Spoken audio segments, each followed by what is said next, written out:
Good evening, everyone. I'm Diane Fitzgerald. On behalf of EcoSoftware's Down East and our co-sponsors, Sierra Club Maine and the Peace and Justice Center of Eastern Maine, I'd like to warmly welcome you to our second class in our 9-week course, which we've titled The Interconnected Effect of the Pandemic and the Eco-Crisis on Mental and Physical Health. Tonight we have two speakers, Dr. Will Hafford and myself. Dr. Hafford is a clinical psychologist in private practice in Hampton and Belfast, Maine. His practice focuses on anxiety and depression, assisting individuals with work-related injuries, and helping others manage eco-anxiety and ecological grief due to climate change. Dr. Hafford is the coordinator of the Bangor Area Psychological Society. I am a Soto Zen Buddhist priest, resident teacher for our sponsor, Zen Down East, a member of the senior teaching community of Greater Boston Zen Center, and a member of the Maine Bar. My material comes primarily from a class offered by Harvard X, a 2020 course called The Health Effects of Climate Change, as well as more recent 2020 reports and publications on climate change and health. Dr. Hafford will lead us off, and I'm delighted to present him to you. Dr. Hafford? Thank you. Hello, humans. It's lovely to see you all here today. Thank you for inviting me into your community. It's a real pleasure to be here. Okay, well, time is of the essence, so I'm just gonna launch right in, and I believe we're holding space towards the end of our conversation today to explore a bit more around kind of your questions or comments. So if you see something that I'm breezing by, feel free to flag it kind of in your mind here, and we'll grab it at the end. All right. Dr. Hafford? Sorry, go ahead. I'm sorry to interrupt. I forgot important information which you raised, which is to ask that if you have questions or comments, please submit them anytime during the presentation by using the chat box and sending them to Leslie. And here's a message from Leslie to everyone showing you how to submit your questions and comments. And then, as Dr. Hafford was saying, the final 15 minutes or so, Leslie will pose questions to the speaker or speakers, and they'll have an opportunity to respond. And also, if you have technical problems, please feel free to send a chat message to Leslie. And finally, if everyone could keep themselves on mute throughout the class, that would help. So sorry for the interruption, Dr. Hafford, and thanks for reminding me of that important information. All right, teamwork making the dream work here. Okay. All right, everyone, I'm going to share my screen and we'll get rolling.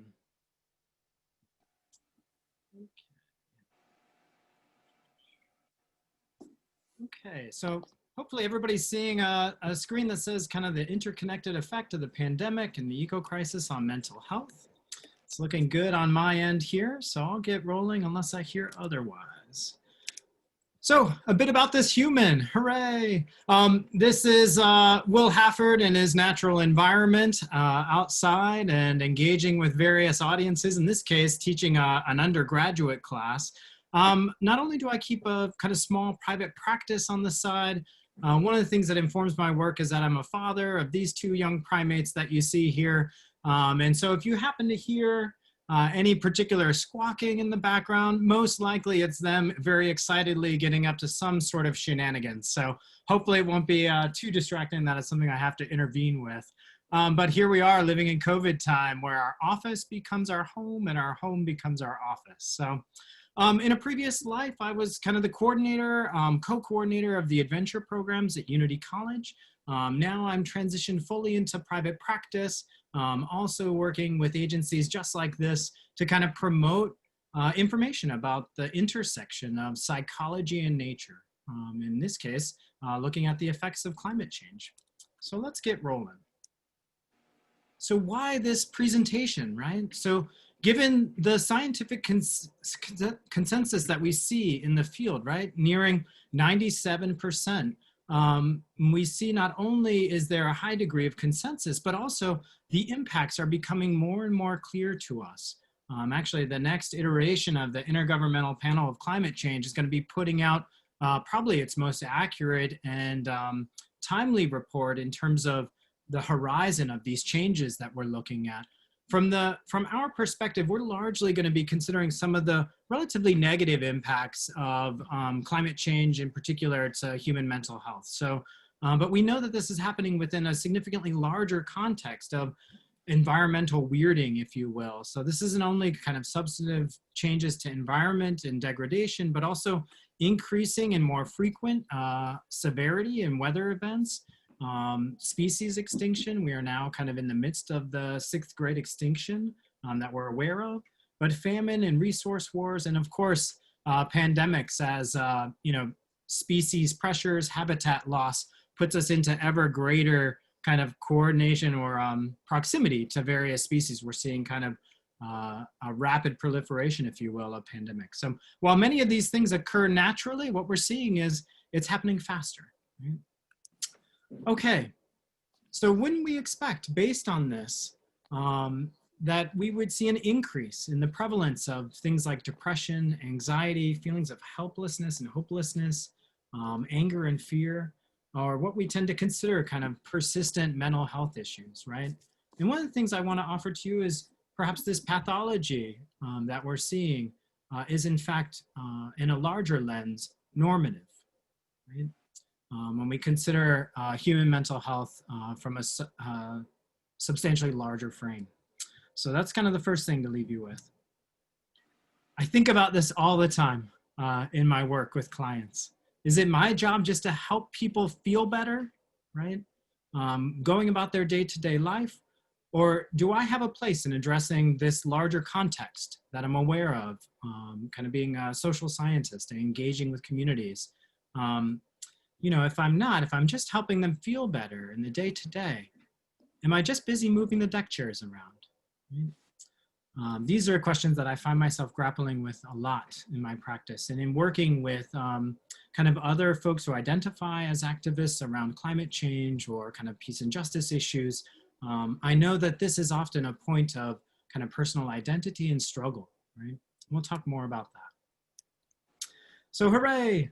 I'd like to review a little bit about this idea of the Anthropocene, talk about climate change and psychology sort of broadly, and then within my professional lens, the American Psychological Association, there's hopefully going to have a bit of a moment around this. And then I'd like to wrap up on a frame around this idea of rewilding, perhaps a direction for us as a species or in our framework in helping others in their journey of understanding this moment that we're living in. So hooray, the Anthropocene, right? Anthropo meaning human and scene meaning most new or recent. When we consider this from sort of a geologic perspective, usually we tend to name the most, our geologic epochs by the most kind of notable feature, right? So the Holocene is what we had been living in, which is kind of the most new age, if you will. But if you look back through the geologic strata, usually there's kind of some indication of major transition that's going on. This is kind of tied in with this idea of deep time. So here we are grappling with the fact that our impacts are so substantial that we've impacted the geologic strata in a way that we're now renaming, if you will, or kind of assuming a new name for a new era. And so it raises this question, hey, what are our gifts to the geologic strata that is impacting our understanding of kind of deep time? This largely seems tied to kind of not only the ubiquity of radiation, right, and radiological events from kind of atom bombs, et cetera, but also distribution of kind of chemicals. If we think about fertilizers making their way through the water streams and congregating in river deltas along the coast. Also, this process of invention of new matter, so plastics. Geologists are busy right now coming up with a variety of new names for plastics blending with rocks that never existed before. So when we think of the Anthropocene, these are what will be kind of perhaps discovered in the geologic strata from our time now, right? Eons in the future, perhaps. And so here's a handy dandy visualization. I found this through the USGS. I like the kind of like spiraling back through time. But we can see kind of right on the edge of this is where we are in the Anthropocene, and then dipping back into the Holocene and then Pleistocene, et cetera, all the way through the era of the dinosaurs. Another way to consider this, I'll share this presentation, so you're welcome to check it out at your leisure later on. But we can envision kind of the history of the Earth as a single soccer field, right? 100 yards. So this is what you see in the upper left corner, the piece that looks like a bit of a ruler. On the left-hand side is the origin of the Earth, perhaps 4.5 billion years ago. And then all the way to the end line on the right is us now, right?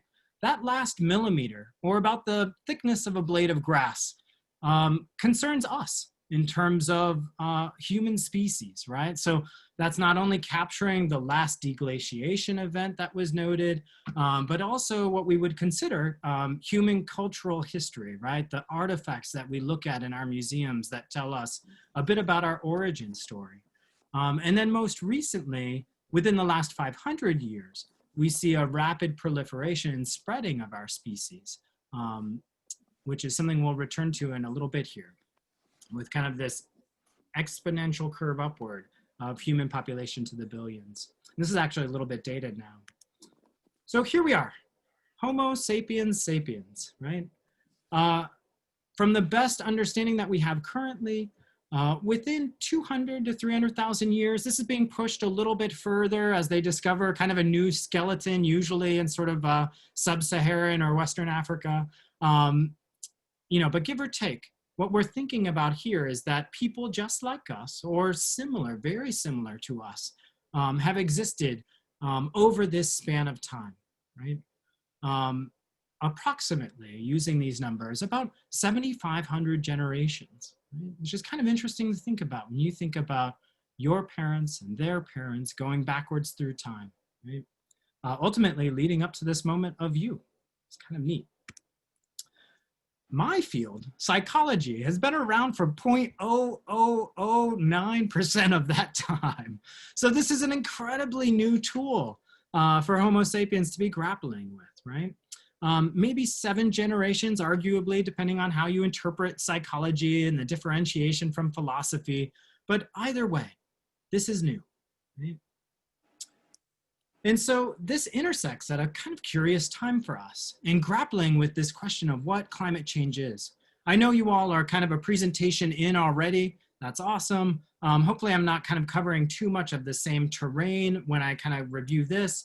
But broadly, for those who are just joining us today, climate change is the shifts that we're looking at over time, right? So that's why I kind of like to lead in with this idea of deep time, because we actually examine climate data, not just in day to day or year to year, but in generations and hundreds or thousands of years spans of time. And so we look at variability across long spans of time. In the IPCC I referenced earlier, this is one of their more recent reports. They put out these really great synthesis reports. They're very informative, super handy. Of course, climate change science is often in kind of like argument mode around kind of terminology. This is pretty common for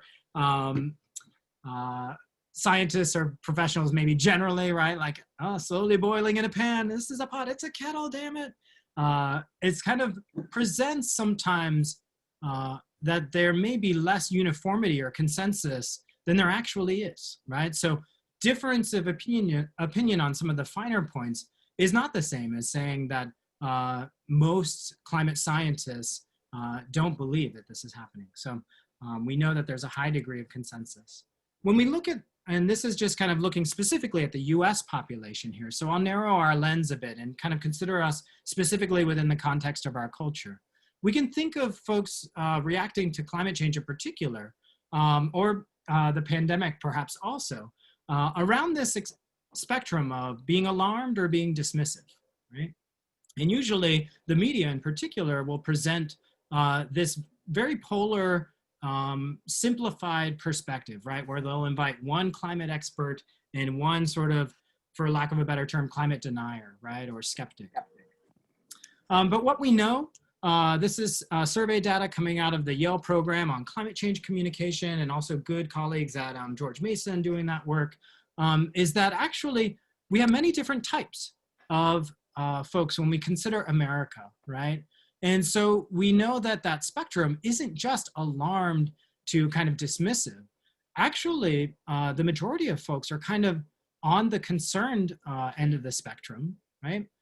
There are also those folks who are like, wow, well, if this is a thing, maybe I'll be sort of cautious about it, right? I would say the folks who identify as alarmed, usually these are kind of the activists or scientists who are kind of directly involved with sort of boots on the ground perspective. Now, on the other end of the spectrum are the folks who are maybe doubtful. Perhaps they live in a media ecosphere where it's sort of dismissed. The folks who are perhaps regarded on the dismissive side, maybe they have a legitimate kind of scientific perspective on it, or perhaps it's also including those folks who are motivationally disinclined to be dismissive. And then we also know, hey, for some folks, they're just disengaged. It's a non-issue to them because the very real issues of kind of working and putting food on the table for their family supersedes the larger concern of climate change, right? But this is interesting because they did a follow-up, right? So not only are there like these 6 Americas, there's also kind of gradations in terms of certainty, right? So how confident do these folks feel when they're asked to perhaps like place a bet, right, about your continued existence as a species? How confident are you in your position? And what we see is that actually the vast majority of respondents, aside from those who might be motivationally disinclined or perhaps climate skeptics, are at least marginally, if not very concerned. I'll show you some more data later that's a bit more recent than this too. Okay, you all know this well, perhaps from your previous presentation, or Al Gore and his Inconvenient Truth, right? This is looking at Mauna Loa observation data around carbon dioxide concentration. And what we're noticing in those ups and downs are kind of like highs and low indicators for a given year, right? But what we see is that the range itself is trending in a particular direction over time, right? So this is measuring carbon dioxide concentration in the form of parts per million in the atmosphere. Our data, so this is going up to 2015, give or take a bit. Our most recent data as of July 2020 was 414.38 parts per million. So that trend has continued. But we don't just have carbon dioxide in our atmosphere, which has only been tracked really since 1950 when the technology finally caught up. And actually is a postdoctoral researcher who got the jump on that. But we can actually look at ice core data, right? Going back even further, examining the same concentrations of parts per million in the atmosphere, but captured in bubbles sealed in the ice, right? So we kind of go to places where there's permanently ice, we core down, and then we examine the off-gassing. But we have other patterns that allow us to look even further back, right? And so what we see is this sort of sine wave pattern, up and down, up and down. And this is what the climate skeptics will often point to. Well, this is just natural. And it's true to some degree. There's a natural fluctuation within range. But what we see towards the end of this is that we're approaching a new range, and one that we haven't seen, at least within recent data, examining back nearly 1 million years, right? Notable. So this is what we refer to as consensus messaging. And if you're looking for ways to reach folks, this is often shown to be one of the most psychologically effective, right? 97% of climate scientists agree that there is climate change occurring. Generally speaking, it's not just weirding, but it's warming in terms of this parts per million number. And that it is anthropogenic in nature, meaning it's human caused or exacerbated by our activities, right? This is very effective messaging in terms of, you know, you can liken it to, well, if you had 100 mechanics, 3 of them were saying, yeah, you're probably good, but 97 of them were saying, you know, you really shouldn't drive your car. You'd probably be really giving some careful consideration to that perspective of those 97 mechanics. And here's the data I was referencing earlier. So notice the timeline here, February 2020. right before we really got launched with the pandemic, or probably when the pandemic was here, circulating around very quietly amongst our communities, very early. The APA did a recent survey, and what they noted is that 60% of Americans are saying that they've changed behavior due to awareness of climate change, right? And in particular, the demographic of 18 to 34-year-olds are noticing that stress and climate change is directly affecting their life. So we're seeing some gains in terms of awareness, as well as kind of steps of personal action. Okay, positive. But we also know that there are these significant drags on human behavior. And this is not only in terms of climate, but we can also think about these drags in terms of addressing pandemics, right? So let's look at them together. The first one is understanding nonlinear change, right? So here earlier, you kind of saw that swoop up on the soccer field that kind of showed human population growth kind of skyrocketing at the end. One of the things that's difficult to understand about nonlinear functions is that they can rapidly change, right? It's pretty powerful. Early growth can accelerate, but later growth is even faster, right? We tend to understand like incremental change over time seems to be part of how we're wired as a species. This kind of exploration of kind of the rapidity of change has led, this is work of Stefan et al. And I recognize there's a lot going on in this slide, but this is what's referred to as the great acceleration. And so when they look at where are we going to sink the golden spike of the Anthropocene, most folks are settling around this period of 1950, where the rapidity of change due to the Industrial Revolution sort of takes off, right? And it accelerates like a flywheel at speed. So we see not only this rapid proliferation of population, but also CO2 concentration. You know, it's everything from motor vehicles, all of the kind of bits and parts of humanity that is speeding this up. McDonald's restaurants, right? You know, it includes a few like interesting anecdotes in there. Interestingly, Godzilla's even getting better at bigger at an exponential rate. You know, it started out at like 50 meters. Now we've got Godzilla at 150 meters. But we know exponential change also happens with pandemics, right? So here we are trending upward from January and then all the way up to kind of like daily confirmed cases now as of August 10th. This is data coming in from Europe, looking at worldwide population, and this is incomplete, right? Most likely this is an underestimation of this change that's occurring. So we struggle to grasp the change that's here. As John Tooby would say, we've got modern skulls, but a Stone Age mind, right? Our most stable period as a species was when we were living with stone tools in small hunter-gatherer groups, working collaboratively together, right? So we are adapted to respond to threats from that time period. As Daniel Gilbert looked at, when we look at threats in our environment, we respond viscerally to things that are personal, that happen or change abruptly, that strike our moral center, right? This is why we tend to have, almost feel sick when something goes against our morals, right? So if it's immoral, and if it's happening now. So we can see this acronym of PAIN, some of what we're working against in a way, not only the pandemic, but also climate change more broadly.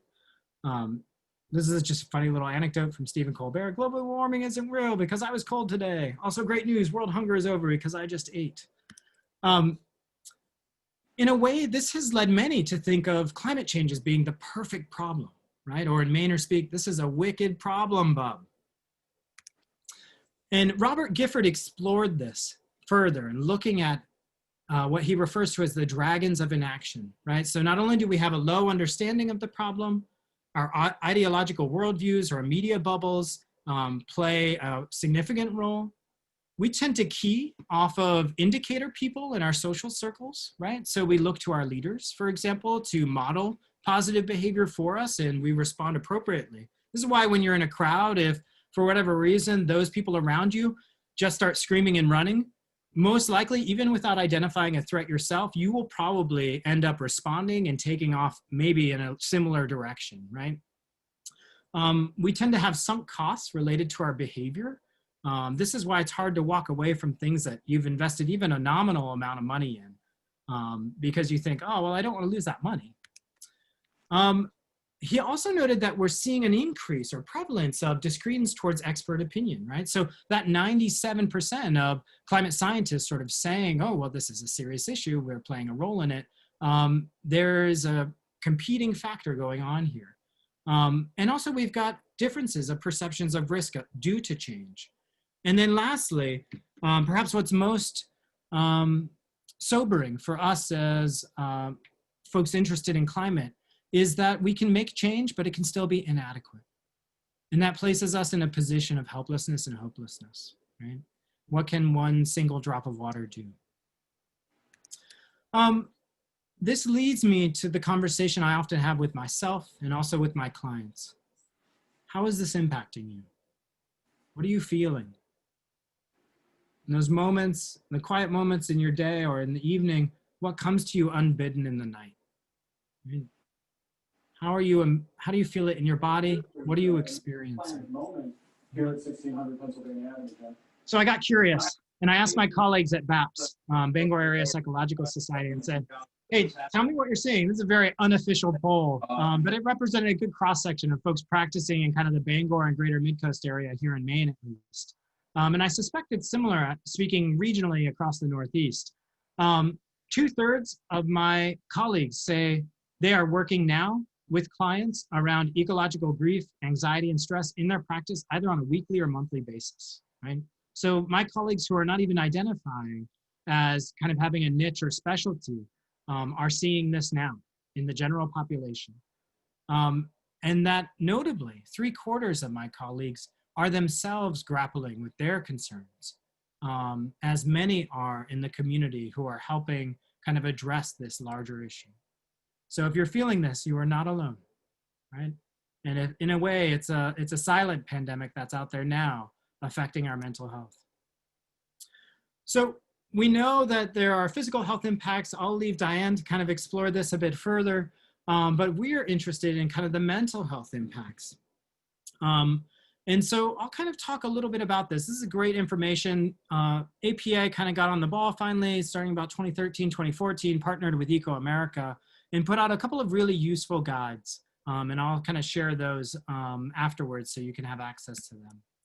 So what do we know about how we respond to disasters, right? Whether it's the pandemic or other. A significant weather event or climate disaster, we see the anticipated response of trauma and shock, right? Increased stress, anxiety, and depression, perhaps complicated grief, right? With losses that are difficult to articulate. I'll give you a good example, perhaps of, something along the lines of, a coastline vanishing due to coastal erosion, right? With a significant storm event. Severe reactions such as PTSD, and then also strains on social relations. Interestingly, and I didn't include this in our presentation today, but it's a larger conversation to consider, there do seem to be a certain limited subset of pro-social mental health occurrences that happen around disasters, right? This is what we see when we see communities rallying and supporting each other. When we see neighbors, despite political ideologies, running into a burning building to help a friend or a family member or just somebody who happens to live in proximity, right? So we know that there are folks out there who are not necessarily just caught by the negative side of things. So I don't want to not acknowledge that that can happen. And interestingly, in a larger conversation, another presentation for another day, there's theories around how perhaps some of our latter chapters related to grappling with climate change may be more positive than they are now from a human mental health perspective, as we begin to rally around one another. Okay, COVID-19, right? We know there are impacts to quarantine. The latest edition of American Psychologist talked about this at depth. Not only kind of tracking the effects of isolation, but also noticing the amazing correlation with depression and anxiety that happens. This is not surprising for social obligate primates, right? Here we are, if you rend us from our communities, we suffer, right? There's a reason why social isolation is a form of torture and is often a strategy of imprisonment. because it's very effective at breaking us down psychologically.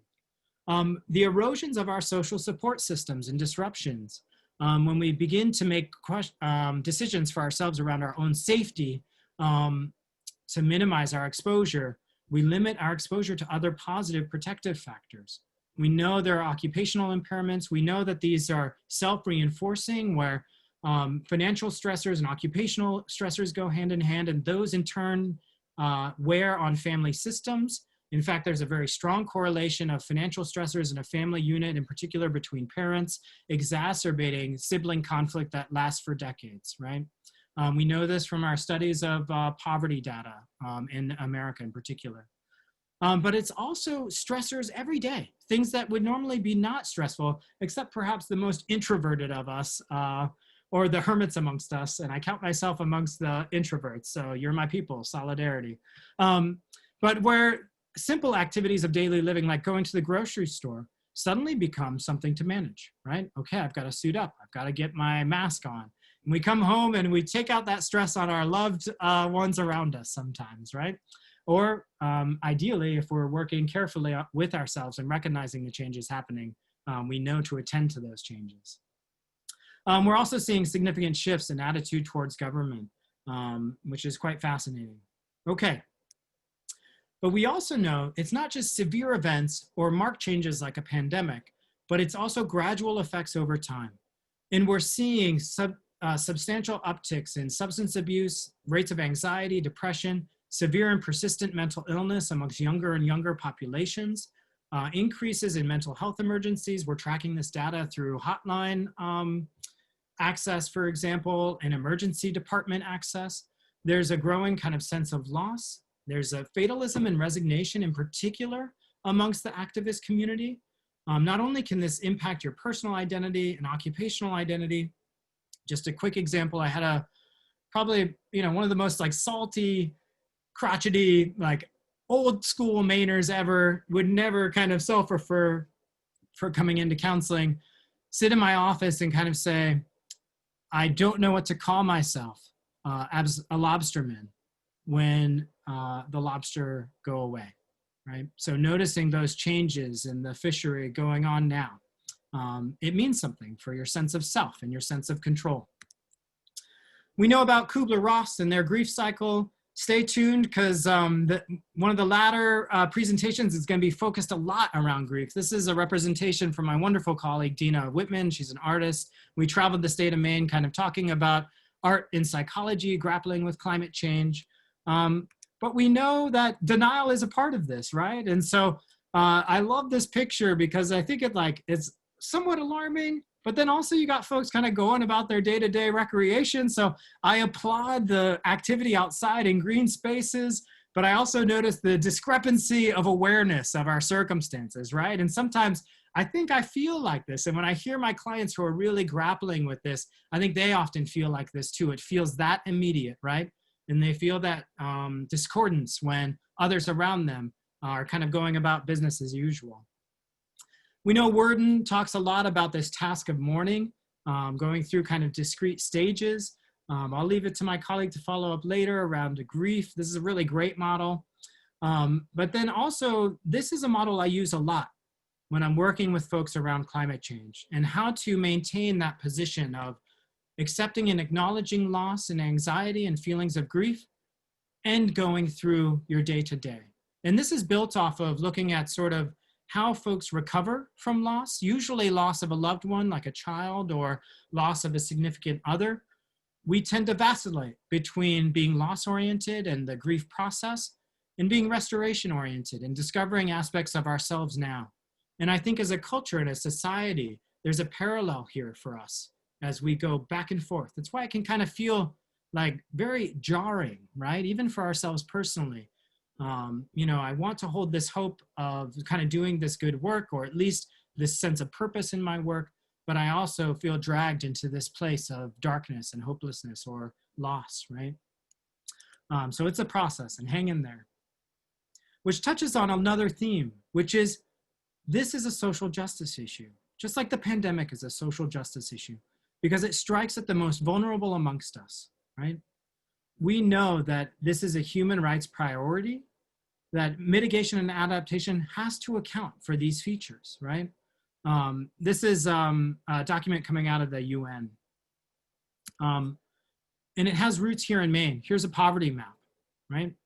So we know climate change has disproportionate impacts on these populations. Individuals with lower education levels, populations of older adults, children and infants, recent immigrants or refugees, right? I don't know about you, but this sounds a lot like the Northeast to me, where many of our fastest growing populations are immigrants and refugees. So what the heck am I gonna do, right? Here's what I find myself wondering a lot. This is not necessarily just about technical answers to technical problems. This is deeply rooted in the human condition, understanding how we're wired as a species, but also how we make meaning and respond to the crises around us. It happens in communities like this as we engage in conversation. I love this. Alette Willis, she's a phenomenal writer, talks about this a lot, how to engage this era of environmental crisis, which leads me to talking about this idea of rewilding, right? Us as a species that has evolved in the Paleolithic and lived most of our life as a species in that time, being in a radically different place now, right? But having the same cognitive tools to grapple with new problems. And I often think about therapists and counselors kind of as midwives. And when I think about the work that I do, I think of myself as kind of like a midwife to re-enchantment, right? Of engaging people back into the natural world. And usually with each of my clients, I can find some way, some passion that they have, whether it's paddling out onto Kineo, with Kineo in the foreground here out onto Moosehead Lake, or kind of sitting in their hunting stand, or just finding a walk around the block that they love to do. I also think of therapists or counselors or activists in many ways being shamans, right? And not necessarily that I'm going to appropriate indigenous practices, but that I occupy this place that's curiously in between, right? So in my work, I take people outside and I work to guide them. Here I am working with a group around Castine or sea kayaking. And it's this in between. It's not my office. They're learning about themselves, but they're learning about the environment as well, right? And then I will return and they will return. It's this idea is David Abram, who wrote this great book called The Spell of the Sensuous, and he wrote another book called Becoming Animal. He talks about the shaman as like the exemplary voyager, kind of in the intermediate realm between the human and the more than human worlds. Primary strategist and negotiator in any dealings with the others. This idea of intersubjective experience. Okay, hang in there, Diane. I'm like almost done. We're gonna try to save some time. I know you're being so terribly patient.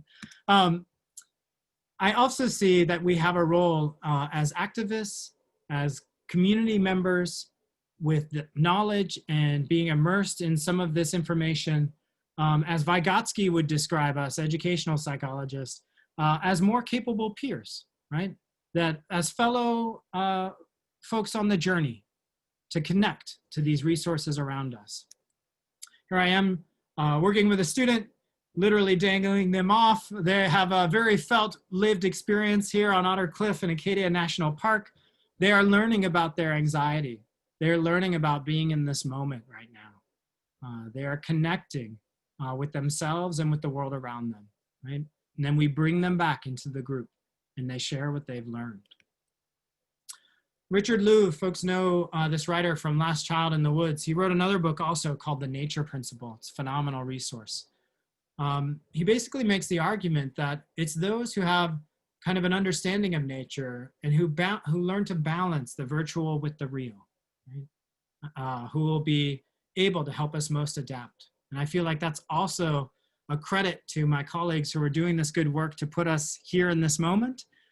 So thank you to all of them, Diane and colleagues at Ecosattva's, Peace and Justice, really phenomenal work that they're doing to kind of place us in this moment. I'm going to kind of selectively abandon and just talk for a minute about how we can emerge into this idea of rewilding, or what I often encourage my clients to do. I'll prescribe nature, preferably about 2 hours a week minimum, but there are many other practices that you can do here. I'm happy to speak about them more. hooray, if you're ever wondering about connecting with a professional or engaging in a larger conversation, the appropriate time is now, anytime between birth and death. But you are not alone. And these are the things that I do to connect when I feel most hopeless, right?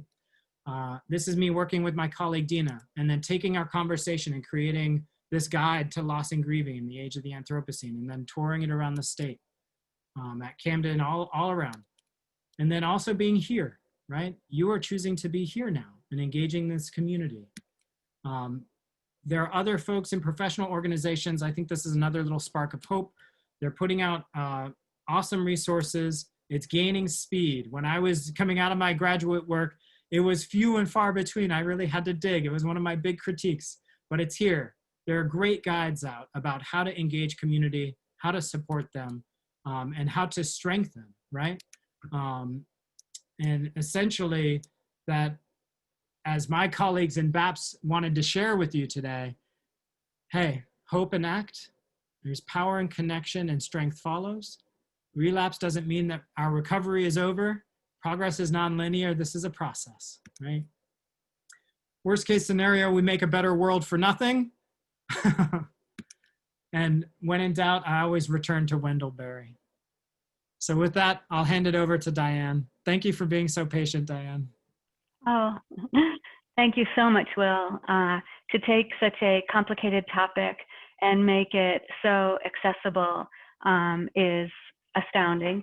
And I learned so much from listening to you. So thank you. And I want everyone to know, to reinforce what you said, that your wonderful PowerPoint will be available, and we will share a link to it to everyone attending this class so that you can look at it with greater depth.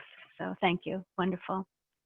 And Leslie, if you would please put up the next PowerPoint, that would be great. And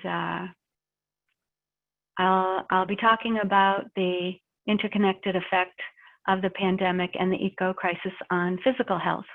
And I do encourage everyone, if you have questions and comments directed to Dr. Hafford, please feel free to put them in the chat box and send them to Leslie, and we'll have time at the end for questions for Dr. Hafford. So the interconnected effect of the pandemic and the eco crisis on physical health. I want to talk about this at a macro level primarily this evening, but I also want to begin by appreciating how eco-anxiety is in fact provoked at the micro level for each of us in a very personal way by environmental threats to our physical health, and that COVID-19 has shown us that the interconnected world of the 21st century, we're all as threatened as the most vulnerable among us. So the reason I'd like to talk about the effect on physical health at the macro level is because it gives me an opportunity to share some overarching themes that apply not only to environmental threats to our physical health, but also to much of what we're exploring in this course on eco-anxiety and the pandemic. And I just want to assure those of you who are participating in this series of classes that we intend to follow a progression. These early classes are primarily about confronting the reality of the eco crisis and the pandemic, and can be kind of scary to listen to, including what I'm going to tell you about the impact on physical health. But then we're moving into classes that are about acknowledging our feelings and our reactions, and then into other classes about developing resilience, and finally moving into action. So this is where we'll be heading. So I do want to mention in my presentation the 5 themes that you'll see here. You can go to that, stay on that slide, that's great. So the 5 themes are: we need to broaden our perspective to embrace environmental intersectionalism. Dr. Hafford mentioned this, the interrelationship of environmental health and racial and social justice issues. A second theme is that we need to approach this intersectionalism in a holistic way. And third, the relationship between the climate and health outcomes is often nonlinear, as Dr. Hafford was referring to nonlinear outcomes, and they involve a multiplicity of factors. Fourth, it's tempting to blame all adverse health outcomes emerging in the 21st century on climate change because that's a big process that we know is happening. But there's a lot of other global scale changes going on that we need to acknowledge. And finally, the fifth theme, that mitigation measures that reduce greenhouse gases may be far more effective in protecting health and life than to try to adapt to the diseases and conditions that have and will continue to arise with climate change. Next slide, please. So to start with the first theme, environmental intersectionalism. And we're seeing how COVID-19 and climate change both have largely inequitable effects on society. To look at a specific example of this, the racial disparities that have exposed Black Americans to a disproportionate share of air pollution have risen to the surface during the current pandemic. A study of more than 3,000 US counties released in April, but not yet published, shows a statistical connection between death rates from COVID-19 and long-term exposure to air pollution. The researchers from the Harvard T.H. Chan School of Public Health noted that even a small increase in particulate matter, tiny airborne particles emitted from power plants, industrial facilities, and vehicles, correspond to a significant increase in COVID-19 mortality. Each increased microgram of this kind of pollution per cubic meter of air is associated with an 8% increase in death from COVID-19. Polluting industries that release the byproducts of fossil fuel combustion are disproportionately located in or near low-income, predominantly Black or Latinx neighborhoods. Heat waves generate air pollution as the ozone formed when the byproducts of fossil fuel combustion are exposed to ultraviolet radiation from the sun. Your environment and your zip code have a lot to do with your life expectancy. Exposure to air pollution is the fourth highest ranking risk factor for death in the world. Next slide, please. So our next theme, it is necessary to approach this environmental intersectionalism in a holistic way. For example, in the case of nutrition, for a long time, the majority of the global burden of disease, meaning global deaths and disability, was related to inadequate nutrition, especially among children, elderly, and women of childbearing age. The problem was not enough calories and micronutrients like zinc and iron. Now it turns out to be more complicated than that. It's not as simple as just giving people supplements and shipping calories around.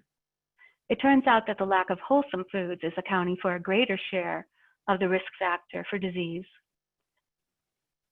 As an example, research on the nutrition of the people of Madagascar, an island off the coast of East Africa, that is a biodiversity hotspot, which is being transformed due to deforestation, unsustainable hunting, fish population migration due to warming seas, and coral bleaching, shows that people are relying on highly processed and caloric foods typical of Western diets that have spurred the global rise of obesity.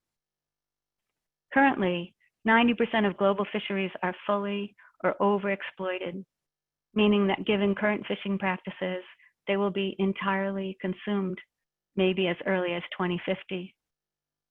The fish that congregate around coral reefs are particularly important to the world's poor. The carbon dioxide that drives ocean acidification and warming is an enormous threat to the diets and health of hundreds of millions of people. The eco-anxiety provoked by threats to food security will become an increasingly global problem. Next slide, please.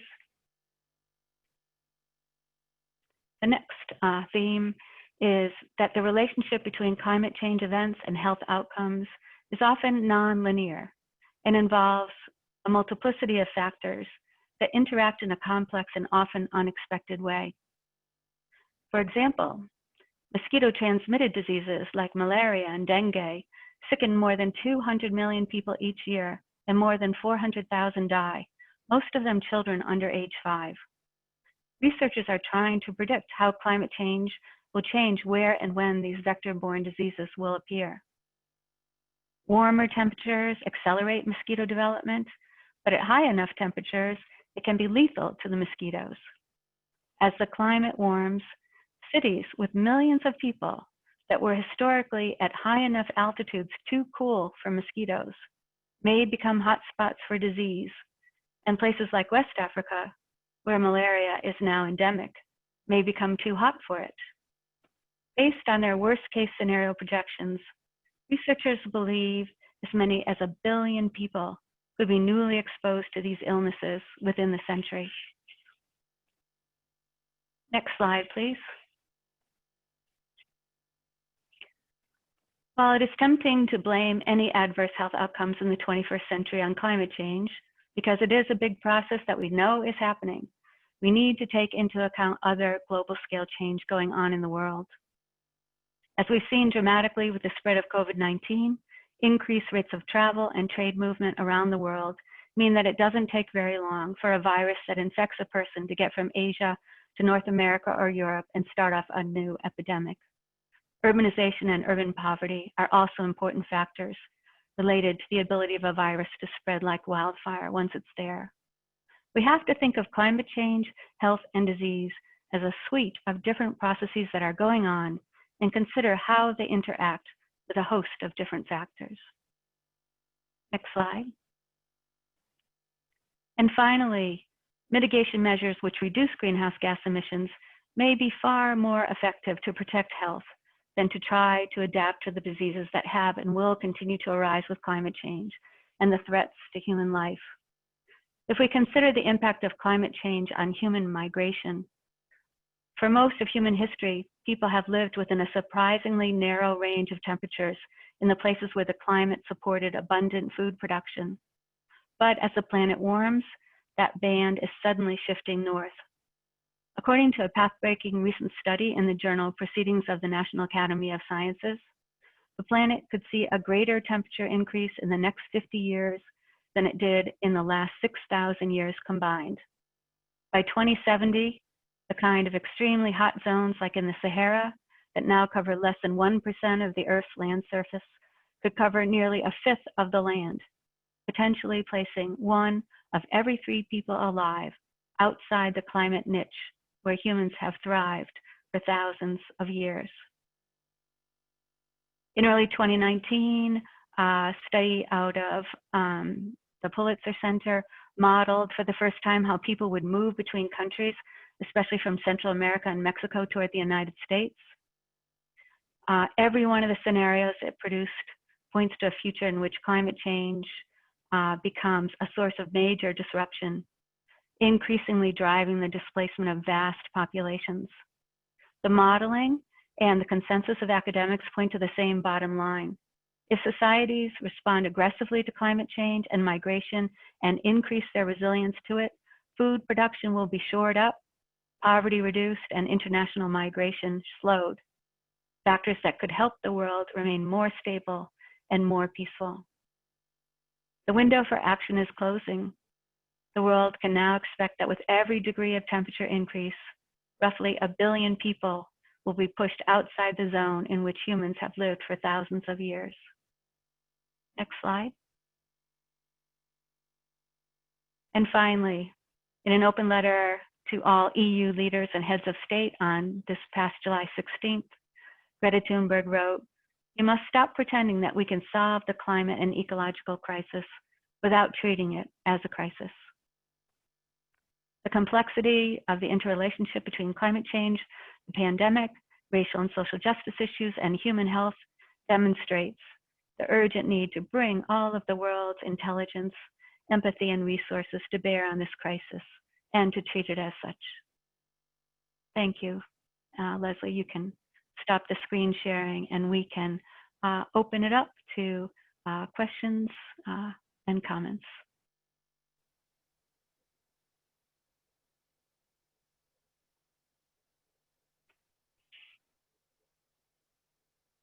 I received a question in the chat.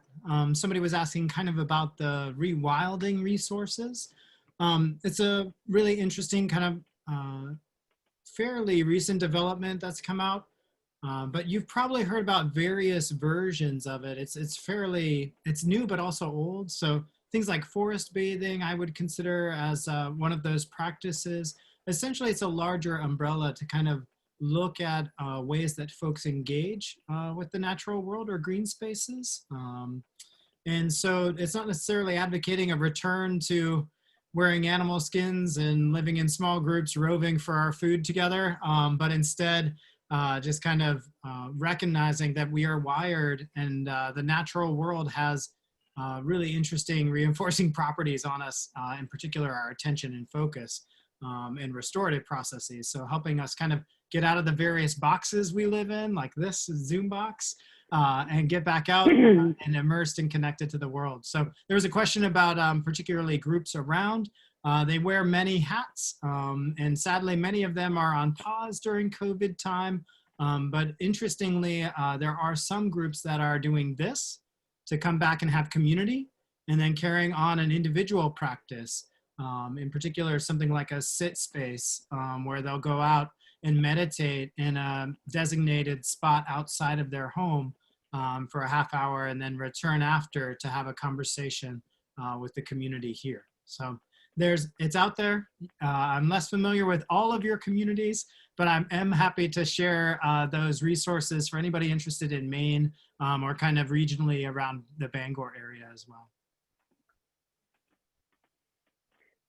So Dr. Hafford, I have a couple questions that have shown up. Some folks did some private questioning to me, so I can read them to you, as well as some people have put some out there, like almost to everyone. So this one is more of a comment, just that the most vulnerable are not only most impacted by COVID, but have been impacted the same way, way before COVID. And COVID is allowing the world at large to join our experience. That was a comment from someone in the audience. Yeah, agreed. Yep. And Diane, someone made a comment to you. They just said that it was an awesome and captivating presentation. Thank you very much. Thank you. Very nice. Yeah. And another question, why doesn't moving toward a vegan diet for those who can get mentioned for its pros impact?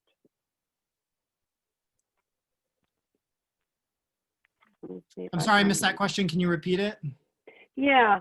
So why doesn't moving toward a vegan diet for those who can get mentioned for its positive impact? Its positive impact. So I think the person is asking, why aren't we moving, these folks moving toward a more vegan diet to have a better impact?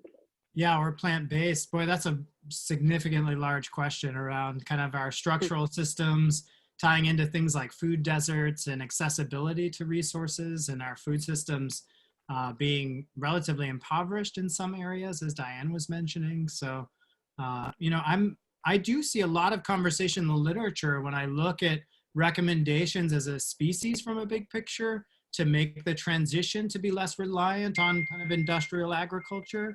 And those systems in particular around meat production, or at least if we're utilizing those food sources to localize them and be involved with kind of the process at a more immediate level. So I think there are recommendations out there. I think it's a part of our conversation, but perhaps a substantially larger one than we have to dive into here. That's my impression. Yeah, I would add that it's kind of a Herculean task that Dr. Hafford has undertaken to try to address so much in the short amount of time that we have. But we're so grateful to all of you for devoting this hour to such an important engagement in this dilemma we face and this imperative. And the questioner talking about moving to a vegan diet and acknowledging the harmful effects of largely Western diets on climate is absolutely right. And we just don't have the time to cover it all. But thank you for mentioning it, and thank you all for just thinking creatively and reinforcing each other's responsibility to explore everything that we possibly can to meet this moment. So Thank if you. I could take a quick second, Diane and Dr. Hafford, for clarification, the person who asked that question, what they really meant, if those who could stop eating meat could really help, you know, positively impact the environment. I think